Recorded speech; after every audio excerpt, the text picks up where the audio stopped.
नमस्कार, मी वैद्य योगेश माइंडकर।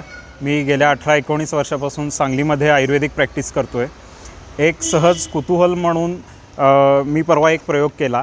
माझ्याकडे आलेल्या एका पेशंटचं ज्या बऱ्याच वर्षापासून मधुमेहासाठी औषधं घेत आहेत, तर त्यांचं रक्त मी एका सिरिंजमध्ये घेतलं, ते वेगवेगळ्या 4 बाटल्यांमध्ये भरलं आणि 4 नामांकित लॅबकडे पाठवून दिलं। या 4 लॅबचे जे रिपोर्ट आलेले आहेत त्यामध्ये खूप मोठा फरक आहे।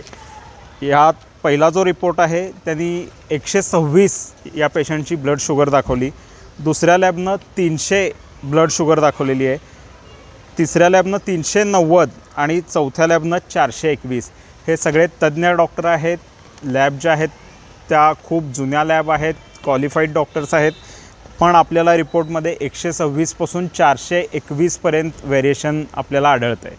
तर खरंच विचार करण्याची गोष्ट आहे की यातल्या कुठल्या रिपोर्टवर आता विश्वास ठेवायचा आणि कुठल्या रिपोर्टला अनुसरून आपण औषधं घ्यायची किंवा डॉक्टरनी कुठल्या रिपोर्ट खरा मानून औषधं द्यायची। या सगळ्यानंतर मी एकाच कन्क्लुजनला आलेलो आहे की या रिपोर्टमध्ये काही टेक्निकल प्रॉब्लेम्स असू शकतात, काही मॅन्युअल प्रॉब्लेम्स असू शकतात। तर या रिपोर्टच्या फार नादाला न लागता, फार रिपोर्टवर भरोसा न ठेवता तुम्ही तुमच्या स्वतःच्या शरीरावर विश्वास ठेवा। तुम्हाला काय लक्षणे दिसत आहेत, तुम्हाला काय त्रास होतो आहे, याकडं फक्त लक्ष द्या।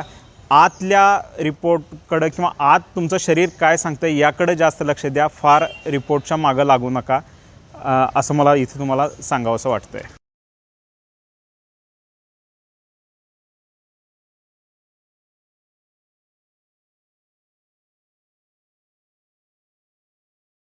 तर फक्त मी सांगतोय म्हणून किंवा मला हा अनुभव असा आला म्हणून माझ्यावर विश्वास ठेवायची गरज नाही आहे किंवा मी तुम्हाला तसं सजेस्ट पण करत नाही आहे। तुम्ही स्वतः हा प्रयोग करून बघा।